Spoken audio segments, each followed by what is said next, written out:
Hello everyone and welcome to the Deercast. Today we are going to be discussing a very controversial topic, which is calibre selection. If you've watched some of the previous videos, Paul has been extolling the virtues of a 308. I think he put 68,000 rounds down the barrel of one and only at that point decided to retire it. So we've probably come to the natural conclusion of this video anyway, which is that the 308 is the king of all calibres, as you'd expect me to say.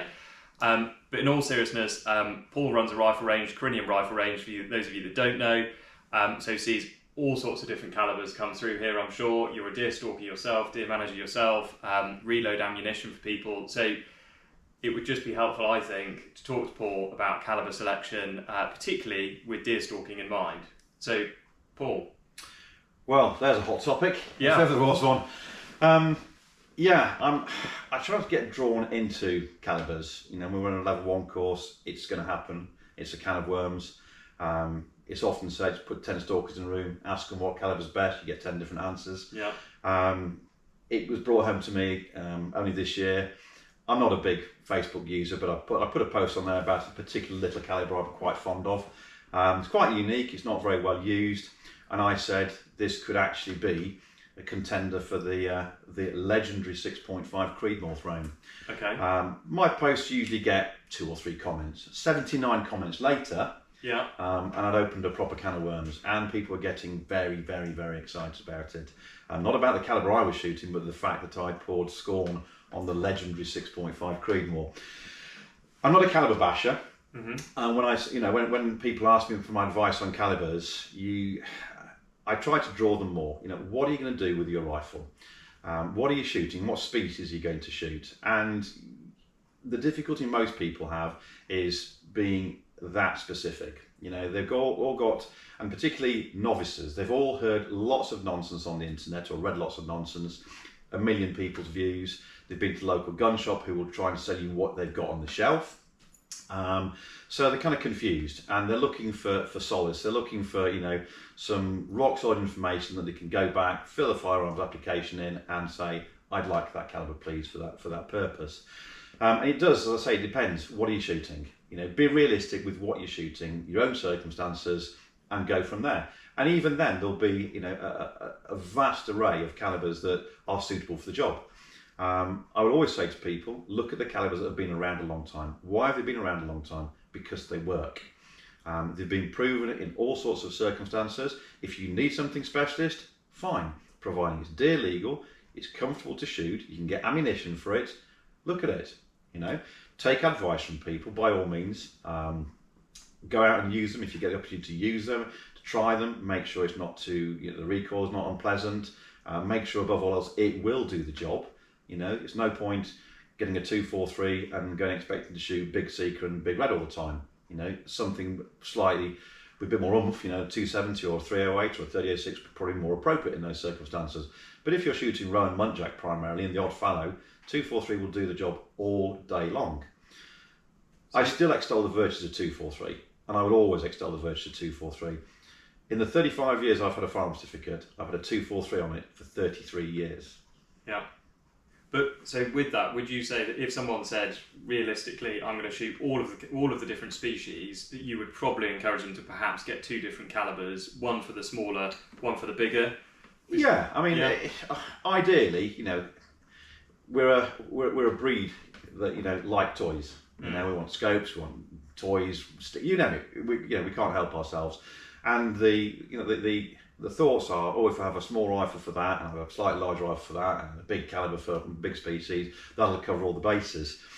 There is an age-old saying, beware the man with one gun. And, you know, if I have a very difficult shot on a wounded animal, it's a long way, in tricky conditions, I'd go and get a 243 every single time. Because back in those days, that's all you could have. You know, there wasn't available all these calibres, these fancy calibres. It was, that's what you're having. You talk to the police then, you had to really give them justification. That's what I require. And it was seen as a big thing, a 243. Nowadays, obviously it's not. It's in the small calibre side of things.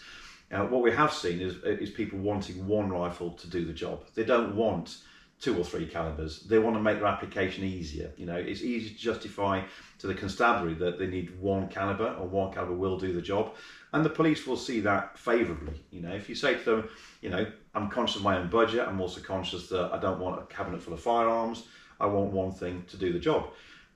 And you're right, you know, 308 has been around a long time. It does the job. It behaves perfectly. It's not too barky on recoil. It's an easy managed caliber. As I mentioned to you earlier on another video, that it's not a high pressure caliber, so it's easy on the barrel. Components freely available, cheaper target ammunition available. It ticks a lot of boxes, the 308. You know, and what can you say about it? It's versatile. You know, it's not the ideal caliber in some situations, and that's another, going back to what I said earlier on, it is very much about looking at your own situation and saying, this is what I do predominantly, and buy a caliber for that. After I put that post up that got all the kind of the comments on it, I follow a guy on YouTube and Facebook, Mark and Sam After Work. They do a lot of long range stuff, some really cool stuff at huge distances where they can in Australia.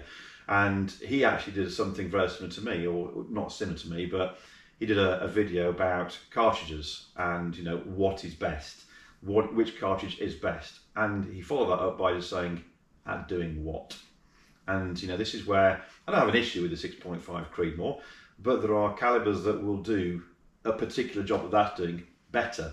I was once challenged to a kind of a shoot-off, as it were, on Facebook many years ago, where the author was going to bring his 6.5 Creedmoor to shoot at 1,000 metres, and I could bring what I wanted, and he was going to outshoot me.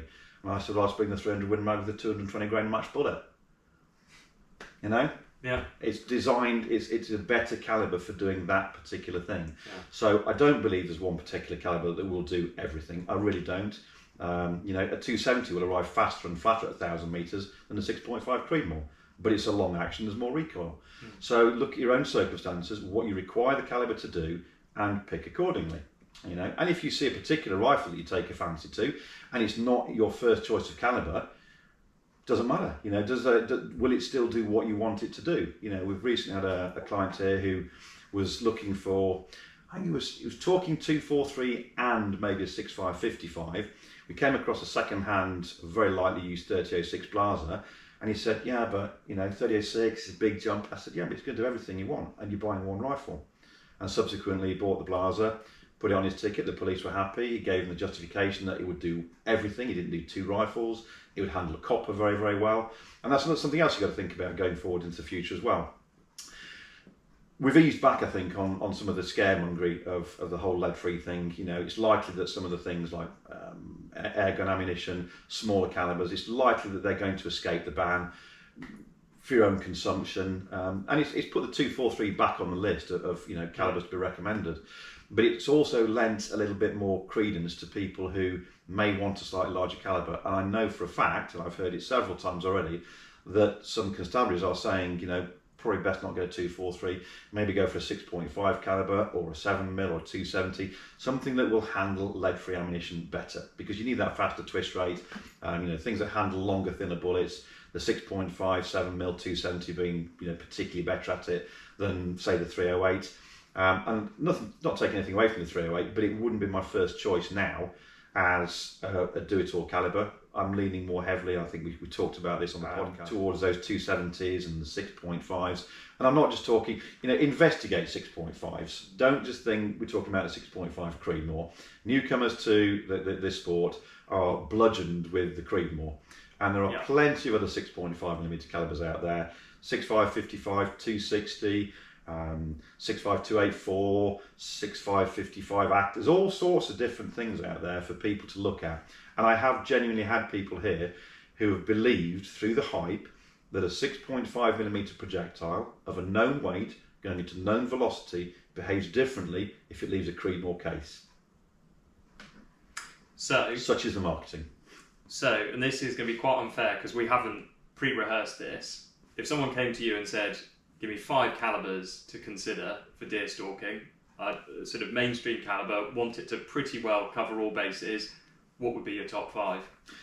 Again, it goes back to what I was saying earlier on. What is that person doing with that caliber? You've got to start somewhere. It's no good just saying, these are my 5 favourite calibers.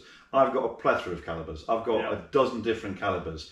You know, for various things we do here, various training courses, we have them in different specs. I may have open sights on a 308 for polar bear defence training, which we do for the British Arctic Survey Team. It's a real thing. Yeah. You know, we are asked to do that from many times. You know, for ice guides and what have you. 2 3006s for driven bore, 2 308s for general range use, 223 for people who might be recoil sensitive or new to the sport, which will build up in the recoil side of things. It depends on what the person wants to do. Pick. If you can be more specific, and say, right, this guy he wants a rifle, he's shooting these species, then ask me. So let's go with my pet species. Let's go with fallow. Okay. So we're shooting fallow, 5 top calibers. 50 cal, straight away, line them up. Machine gun. Line them up, 4 at a time. No, flippantly, fallow. You need something bigger, genuinely. Although I've shot more fallow with a 243 than any other caliber. That's a fact. Yeah. Only because that's what I had at the time. Fallow. Erring on the larger side, 243 is not unsuitable for fallow. If you're going to be shooting it with lead-free ammunition, it is less suitable. So you're instantly into your 6.5s. 6.5 55 will do the job all day long. Yeah. I'm not going to put the other one in there because I just won't. 270. Yeah. 308. Yeah. 3006. Pick something else in between. They'll all do it. Okay. 7x57. There you go. That's a nice old-fashioned, easy shooting caliber. Yeah. 7mm08. Great caliber. Yeah. So let's let 757 act. It's a bit obscure. 7mm08. Okay. So going up, 6.5 55, 708, 308. 3006 and your 217 between them. Excellent. And those 5 calibers will do every species of deer on this island. Yeah. And apart from possibly the 7x57, you'd find ammunition, I'd say, relatively easily. The 708 is probably the one in there you're going to struggle with, if I'm honest with you. More people hand load for 708 than any of the others. And again, that should govern or should go some way to governing what calibers you can look at. If you're home loading, it's not going to be an issue, but obviously if you're looking for factory ammunition, it's going to be far, far more restrictive in the 708 caliber. 270, 308, 3006, 6.5 55, you won't go wrong with. You'll find ammunition on nearly every gun shop shelf in those calibers. And deer ammunition. Those calibers have been around for a long time. 3006, 1906, that's where it gets its name from. 6.5 55, 1894, 1896. Swedish and Finnish service rifle. It tells you everything. Just works. Well, there you go, guys. You heard it here first. 308 made it to the end as well. Still in the top 5. So thank you very much, Paul. As per usual, everyone, please remember to comment, like and subscribe. Any questions about Calibre, drop them in the comments below. We'll try and answer them. If not, and we need some more expert advice, we will definitely ask Paul to try and respond to your questions for you. So thank you very much for joining, and we'll catch you on the next one.